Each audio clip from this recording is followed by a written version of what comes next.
Major breaking news in an attempt to get around the bad behavior of the lower courts in quote-unquote assault weapon cases.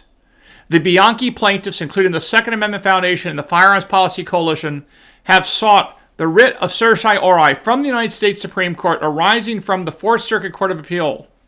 Specifically, they are doing something extraordinary here that rarely occurs, but does occur sometimes, and that is to seek certiorari before there is a final judgment. Specifically, in a petition filed just today by the Firearms Policy Coalition, the Second Amendment Foundation, and other plaintiffs, they are arguing to the Supreme Court that the lower courts are absolutely ignoring Heller and Bruin when it comes to bans on semi-automatic firearms, so-called assault weapons, political propaganda term. This is an amazing turn of events and may give rise to a huge victory for the Second Amendment in the 2024-2025 term. Let's talk about it when we get back.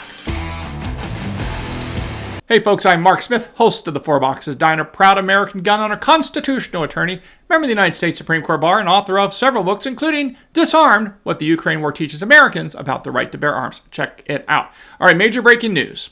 We have a petition for a writ of certiorari to the United States Supreme Court, filed using a procedure known as seeking cert before a final judgment.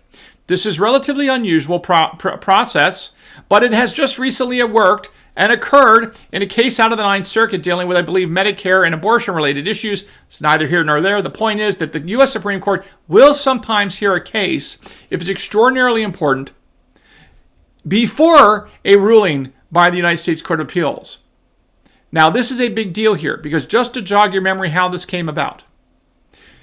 The U.S. Supreme Court decided in Iserpa v. Bruin in June of 2022. They granted cert, vacated the decision, and remanded it for further consideration. The case of Bianchi, which was the challenge under the Second Amendment to Maryland's quote-unquote assault weapon ban, which is just really a euphemism or a political propaganda term, I should say, for semi-automatic rifles, of which there are tens of millions owned by tens of millions of Americans all across the country. This was remanded down to the Fourth Circuit. Argument was heard in December of 2022, just a period of months after Bruin was decided.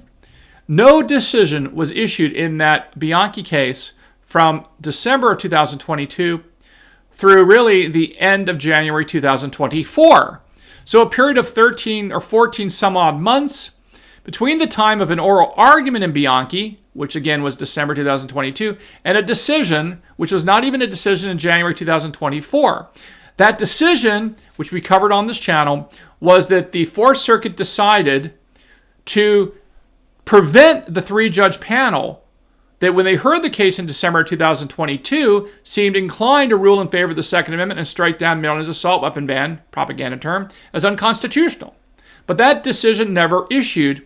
And then in January 2024, it turns out, as I predicted and as we talked about before it occurred, the Fourth Circuit had internally granted en banc review to this case, which is what they did in January without allowing the panel decision to come out, almost certainly because the panel decision was going to be a favorable ruling for the Second Amendment. The Fourth Circuit en banc did not want that to come out. The dissenting judge inevitably is my guess. My guess is that the dissenting judge to be complained to the rest of the court and got en banc review granted internally without any party asking for it. It is out of that circumstance that the Second Amendment Foundation and the Firearms Policy Coalition have now sought this petition for certiorari before the final entry of a final judgment, specifically explaining that there are games going on all across the country in the Seventh Circuit Court of Appeals out of Chicago in the Bevis case, by the Ninth Circuit Court of Appeals, both in the Duncan magazine case and also in the Miller quote-unquote assault weapon case. All these things are illustrating the point that there are games and dragging of the feet by lower courts that don't like guns and don't like the Second Amendment, and this thumbing of the nose to the U.S. Supreme Court precedent of Heller and McDonald needs to be dealt with immediately. Specifically, the petition for cert specifically says the following. This case raises an issue of imperative importance. It involves the exercise of a fundamental right that currently is being denied by several states in the same way, and the lower courts repeatedly have refused to heed this court's clear guidance and have denied protection of that fundamental right.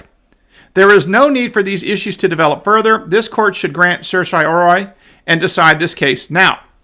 I could not have said it better myself. In this case, this brief is also very powerful. It actually talks about that Weiss case out of the Fourth Circuit where they internally granted en banc in another case, in a politically controversial case we talked about on this channel. This brief mentions this, and I'm also happy to report that this brief actually mentions a very, very powerful piece of scholarship by an extremely handsome YouTuber you are all familiar with who has wonderful real hair. I think you know who that is. A powerful, powerful piece of scholarship in the Harvard Journal of Law and Public Policy. This brief cites to that handsome YouTuber by the name of Mark Smith. I think you've heard of him, and I'm glad to say it's right here, first and foremost, pointing out that the relevant case law here is Heller and not Bruen, and that Bruen simply reaffirms Heller, and what Heller stands for is simply this. At a minimum, if a particular category of firearm is in common use by Americans for lawful purposes, which undeniably, semi-automatic rifles undeniably are, to the tune of tens of millions of these things. That's why they want them banned, because the anti-gunners say there are too many of them, right? They've admitted the case. But of course, there's all sorts of survey evidence. There's evidence from the Washington Post. There's industry evidence. And there's just common sense that semi-automatic rifles are ubiquitous. AR-15s style firearms are ubiquitous in this country. Everyone has these, and there'd be a lot more if states like New York, New Jersey, California, and Maryland, and so on did not restrict them. There'd be even more. So anyway, I'm glad to say that my scholarship found its way into this brief, and I'm hopeful that the U.S. Supreme Court will read all of this and will rule in favor of the Second Amendment and will hear this case. It would be a little bit extraordinary. I will place the odds of this succeeding probably in the 10 to 20% range. It's not zero, but I think it's a long shot to some degree, but I think it is possible. Just to give you a couple other powerful quotes from this brief, the question presented goes, whether the Constitution allows the government to prohibit law-abiding, responsible citizens from protecting themselves, their families, and their homes with semi-automatic rifles that are in common use for lawful purposes.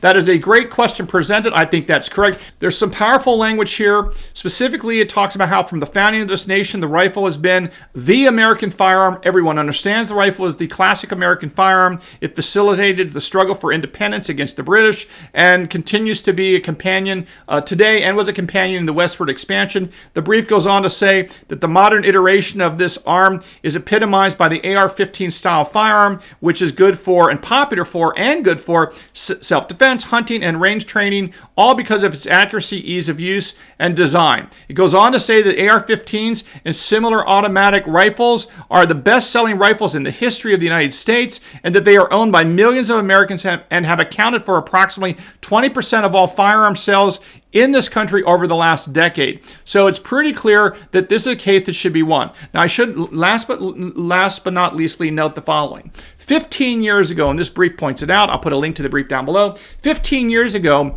Justice Thomas wrote a powerful dissent in a denial of cert in a case coming out of the Seventh Circuit called Friedman. Specifically, Justice Thomas said that the lower courts were ignoring and blowing off the Second Amendment and they need to be corrected. That was 15 years ago.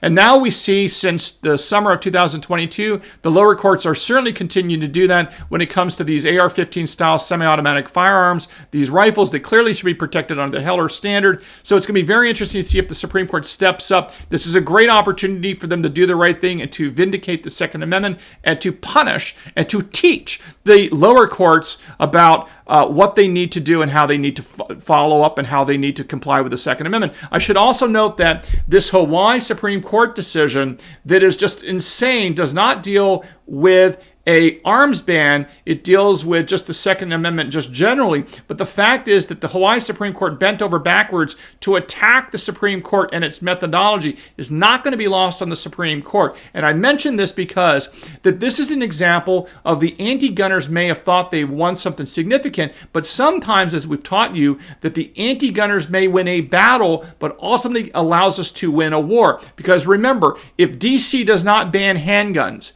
then we do not win the Heller case. If Chicago does not ban handguns, we do not win the McDonald versus Chicago case. If Massachusetts does not ban stun guns, we do not get the precedent of Caetano versus Massachusetts. And if New York State does not ban, except through a may issue discretionary licensing regime, the carrying of handguns in public in the state of New York, we don't get the NYSERPA versus Bruen precedent. So sometimes these short-term wins by the anti-gun community turn out to be major victories for the Second Amendment. And I suspect there's a good chance, not a great chance, but a good chance, this Bianchi situation, when it's now that it's being brought to the attention of the Supreme Court, may give the Supreme Court an opportunity to fix a lot of wrongs and to basically teach the lower courts that they are indeed, as defined by Article 3 of the Constitution, the inferior courts, and to get it right going forward. But only time will tell, and we will report on this as things develop. So there you have it. All right, folks, hope you learned something here today at the Four Boxes Diner. Make sure you subscribe to me on X at Four Boxes Diner.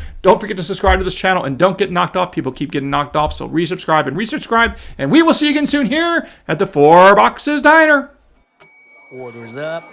Table 2A.